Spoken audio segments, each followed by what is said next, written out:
Salut, c'est Trado, content de vous retrouver pour la mise à jour de l'analyse technique du CAC 40. S'il vous plaît, pardonnez-moi, cette vidéo va être longue, mais il y a tellement de choses à dire et tellement de questions posées auxquelles il faut répondre que j'ai pas le choix que de rallonger. Alors, on va commencer d'abord par l'analyse rapide du CAC 40. Comme vous pouvez le voir, j'ai ajusté un petit peu la zone de support pour tenir compte du fait que on a rebondi et que on pourrait avoir un peu de répit. Alors, comme vous pouvez le voir, petit répit sur la zone des 74,80, 112,80. Va-t-on s'épargner le comblement du dernier petit gap ici? Ça m'étonnerait, mais bon, je ne suis pas dans le secret des dieux. À noter également qu'un mini gap a été ouvert ici, un mini gap qui ne demande qu'à être comblé, hein, à surveiller. Hein. Ce sera un point d'entrée intéressant éventuellement pour certains. J'aimerais également passer sur les tendances qui sont baissières. La tendance immédiate, elle est baissière. La tendance générale, elle est baissière. La tendance de fond, elle est baissière. Et la tendance de long terme, c'est ça qui est intéressant. Elle n'est plus haussière. On est en dessous de la M200. Alors pourquoi elle n'est pas baissière? Parce que la M200 monte toujours. Et la M200, c'est très important. C'est le juge de paix entre tendance haussière et tendance baissière, vous voyez. Et très souvent, elle est préservée, comme ça a été le cas ici. Et quand on passe en dessous, eh bien, c'est là justement, elle a été défendue, défendue, défendue. Et là, ça commence à devenir dangereux. Si je remonte dans le temps, vous allez voir que c'est quand la M200 devient descendante qu'on risque vraiment d'avoir des soucis. Ok, à partir de là, pour l'instant, c'est pas le cas. C'est-à-dire qu'elle étant donné qu'elle est toujours haussière, on peut espérer qu'on repasse au-dessus sans basculer en tendance baissière. Mais en tout cas, bon voilà, la tendance de long terme n'est plus haussière. J'aimerais également parler du setup Tradobule. Alors, c'est marrant parce que dans les commentaires de la vidéo YouTube la dernière fois, vous l'avez mentionné, il y en a même un, bravo à lui, qui l'a déjà pris. Et c'est vrai que je n'avais pas prévu que ça baisse autant, donc je ne l'ai pas mentionné. Bah, par définition, on n'était pas encore en setup Tradobule. Voilà, maintenant, on est en setup Tradobule. De quoi s'agit-il? Il s'agit d'une situation où les cours vont venir dessiner, ok, un chandelier complètement en dessous de la Bollinger inférieure, sans contact du tout, ni mèche ni corps avec la Bollinger inférieure. C'est ce que j'appelle un setup Tradobule. J'aime beaucoup ça. Et donc j'ai regardé toutes les fois où on a eu un setup Tradobule, je suis remonté à l'origine du CAC 40 parce que c'est un truc que j'aime tellement qu'il faut vraiment avoir une certaine fiabilité dans le backtest. Et j'ai regardé ce qui s'est passé chaque fois qu'on a eu un setup Tradobule. Alors là, vous voyez, la dernière fois qu'on en a eu un, c'était juste là, avant l'explosion haussière, à l'origine hein, de la grande hausse à laquelle on a assisté. J'ai mis 3 pouces verts. Pourquoi? Parce que si on met un stop de protection sous les plus bas du setup Tradobule, on voit que on a fait une fois, puis deux fois, puis même trois fois la distance au stop de protection. C'est-à-dire qu'on clôturait ici, on prend l'ordre d'achat au moment où on clôture la séance, juste avant, 2 minutes avant. La distance était 0,52 pour le stop de protection et on a fait voilà 10, 20%, enfin 10, 15%, je ne sais plus. En tout cas, on a fait une fois, deux fois, trois fois la distance au stop de protection. Je vous montre un autre exemple ici. Ok, sur cette bougie-ci, la clôture a eu lieu sur cette bougie, sur ce niveau-là. Le stop de protection est sous les plus bas à 0,58 et on a fait 1,85. Autrement dit, on a fait une fois, deux fois, trois fois la distance au stop de protection. Ok. Je vais maintenant faire défiler. Alors ça va aller vite, hein. Enfin ça va aller lentement, pardon, parce que je suis remonté. Alors là, je montre quand même celui-là.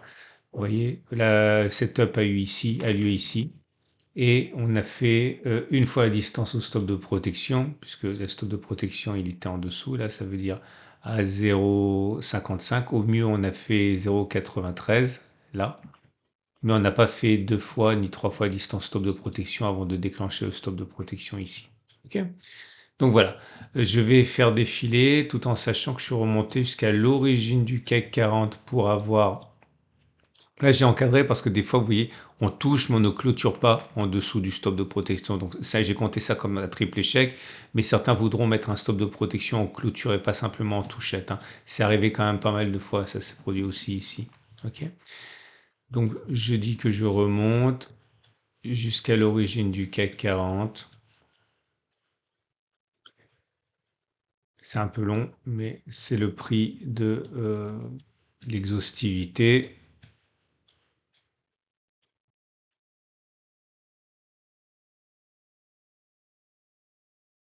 Et voilà. Au bout de 53 occurrence, la conclusion est la suivante. Peut-on envisager à partir du niveau actuel de faire une fois la distance au stop de protection, c'est-à-dire si on avait acheté ici comme un stop de protection à 1,18, et bien de faire 1,18? La réponse est oui, ça a fonctionné dans 38 cas, ça a échoué dans 15 cas, autrement dit 72% de succès. Si on avait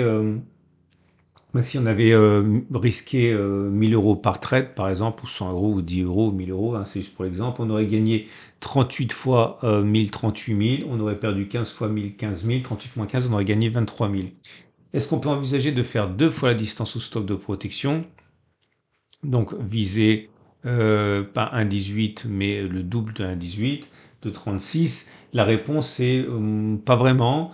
Une chance sur deux à peu près, ça a fonctionné 25 fois, ça a échoué 28 fois, autrement dit 47% de succès. Bon, c'est d'une fois sur deux ça, hein. Et peut-on envisager de gagner trois fois la distance au stop de protection? Donc le stop de protection qui est au plus bas en fait de la séquence. Normalement j'ai dit plus bas du setup Tradobull, donc ça veut dire ici, hein, c'est comme ça que je l'ai backtesté. La réponse est non. Ça a fonctionné 19 fois, ça a échoué 34 fois, mais on gagne 3 fois plus quand on a raison que quand on a tort, donc ça revient au même, hein, puisque vous gagnez, si vous risquez 1000 euros par trade, vous aurez gagné 19 fois 3, 57 000 ou 5700 pour 100 euros, et vous auriez perdu 34 fois 1000, 34 000, 57 000 moins 34 000, ça fait 23 000, c'est exactement pareil que le premier. Ok, mais l'idée, encore une fois, c'est que c'est peu probable, ça fait du 36%. Bref, vous l'aurez compris, il est quand même plausible que l'on monte et qu'on fasse une fois la distance au stop de protection. Ok.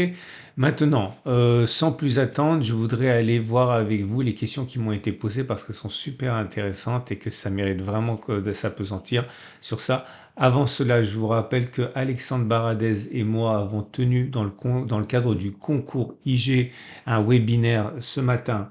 Ok, avec des questions fondamentales et un cadrage technique, à savoir jusqu'où la hausse des indices américains, jusqu'où la baisse des indices européens, et puis également les perspectives sur les taux, sur le dollar, sur l'or, sur le bitcoin, etc., etc. Bref, assez exhaustif.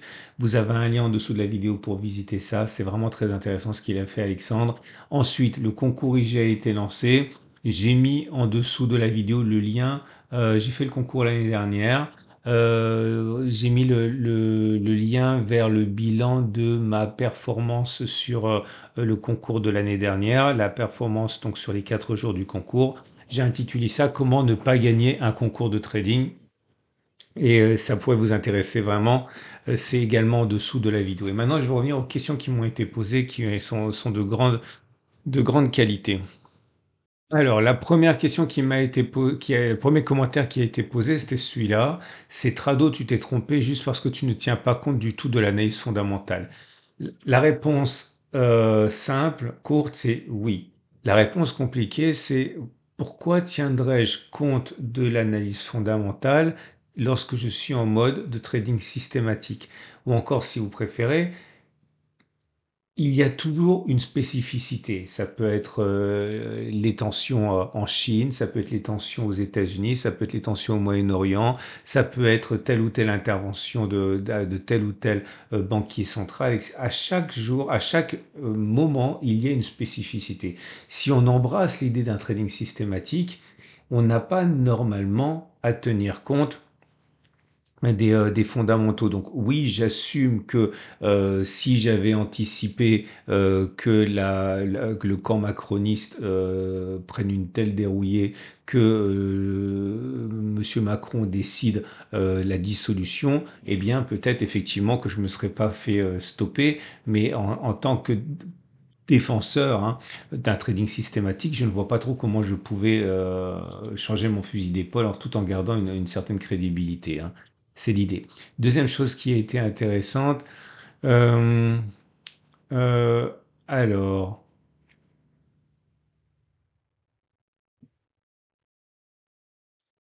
c'est une remarque de Bertrand qui dit: vous dites que suivre par exemple 10 ou 20 stratégies en même temps est très compliqué et comme dirait Perceval, c'est pas faux. D'après vous, cela pourrait marcher de mettre par exemple 1% de risque, mais au total du nombre de stratégies. En gros, si j'ai 20 stratégies chaque trade, je prendrai 0,5% de risque. Le problème, c'est pas de prendre 10 ou 20 stratégies, c'est par rapport aux commentaires que j'avais fait sur la vidéo en question. Le problème, c'est 10 ou 20 stratégies. L'idée, c'est que si j'avais suivi mes backtests, on a vu que mes backtests ont des meilleurs résultats que moi, c'est-à-dire qu'il valait mieux parier sur chacun des backtests que j'ai fait que me suivre moi. Pourquoi? Parce que moi, j'ai un biais, mes backtests n'ont pas de biais. Et j'avais dit, on peut pas prendre tous les backtests. Ce que je veux dire par là, c'est que je ne peux pas prendre 20 stratégies sur le CAC 40 avec chacun un point d'entrée et chacun un point de sortie. Un, parce que ça demande un suivi qui est très délicat. Deux, parce que, étant donné que ce sont des trades qui sont corrélés, vous vous retrouvez surexposé. Par exemple, s'il y a une baisse comme maintenant, eh bien, vous allez avoir une quinzaine de stratégies qui vont se déclarer perdantes en même temps. Et autrement dit, même si vous risquez 1% par trade, vous avez une exposition énorme. Et sur un mouvement comme ça, vous avez perdu 15% euh, de votre, de votre capital. Donc en fait, c'est comme si vous aviez parié trop gros sur un seul trade, puisque tous ces trades sont corrélés. Et c'est en ce sens qu'on ne peut pas prendre tous les trades de mes backtests, même si mes backtests sont entre guillemets meilleurs que moi, compte tenu du résultat. Et si vous ne savez pas de ce dont je parle, regardez cette vidéo où je fais le bilan de tous les backtests depuis 3 mois. Merci, il y a plein de choses, il y a beaucoup d'encouragement de votre part par rapport à mon travail du moment, ça me fait très très plaisir. Voilà, c'est Portagas qui dit merci pour la franchise Strado. Pareil de mon côté, j'avais une belle plus-value et je reviens pratiquement flat. Je pense néanmoins que je reste coupable de quelque chose, c'est d'avoir sous-estimé l'impact des élections européennes. Franchement, je ne pense pas qu'on pouvait, enfin à nous, à notre niveau, anticiper ce qui s'est passé. Alors certains diront oui, voilà, les actualités montraient qu'on risquait d'avoir un, un raz-de-marée des extrêmes. Oui, bon, d'accord, peut-être, mais moi, à mon niveau, j'ai pas les moyens de voir ce genre de choses. Donc après coup, on peut se dire qu'on aurait dû se méfier des élections. Oui, peut-être, mais je ne pense pas qu'il y ait véritablement matière à se sentir coupable par rapport à ça, hein. Donc là, le Marc qui a pris le Tradobult dont je vous ai parlé, et Jérôme qui dit merci pour ta franchise Trado, et il explique en substance allez dans la vidéo, regardez les commentaires, hein, ce sera plus facile.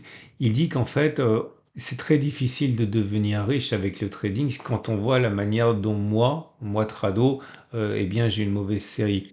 Et surtout si on veut respecter le risque. Et là, je dis oui, bravo, c'est bien de le reconnaître, c'est bien de l'admettre, c'est bien de l'intégrer. On ne devient pas plus souvent riche en trading qu'on ne devient riche en faisant du football. Ok? Pour devenir riche en trading, pour devenir riche en football, c'est pareil. Il faut énormément de temps pour s'entraîner. Il faut déjà du talent au début et ensuite il faut y dédier des jours, des nuits, des semaines, des vacances, etc., etc., avec un capital qui déjà à la base ne doit pas être ridicule. Parce que si vous respectez les règles prudentielles, celles que j'ai évoquées, et que vous ne risquez que 1% de votre trade, de votre capital par trade perdant, si vous voulez faire monter votre capital, vous avez besoin d'un capital quand même assez important pour que 1% de risque par trade perdant soit significatif. Après, vous avez des stratégies de court terme, de très court terme, notamment en intraday, etc., qui est encore plus difficile. Et c'est en gros des choses que je partage dans les archives du cercle. Ah, d'ailleurs, dans 12 jours, grosse promo sur les archives du cercle avec au moins 30%. N'achetez pas maintenant, dans 2 semaines, vous avez 30% de réduction, hein. Mais il faut énormément, énormément de ressources pour devenir riche en trading. Et la plupart d'entre vous, avec le temps limité qui est le vôtre, avec le capital qui est souvent limité pour beaucoup d'entre vous, je parle du fait que vous n'avez pas des centaines de milliers d'euros pour trader, eh bien, tout ce à quoi vous pouvez prétendre, c'est eh bien, vous épanouir intellectuellement, deux, vous enrichir, mais pas devenir riche, ok? Ça demanderait des choses que vous, pour la plupart, vous n'avez pas à commencer par énormément de temps. Dans une autre vidéo.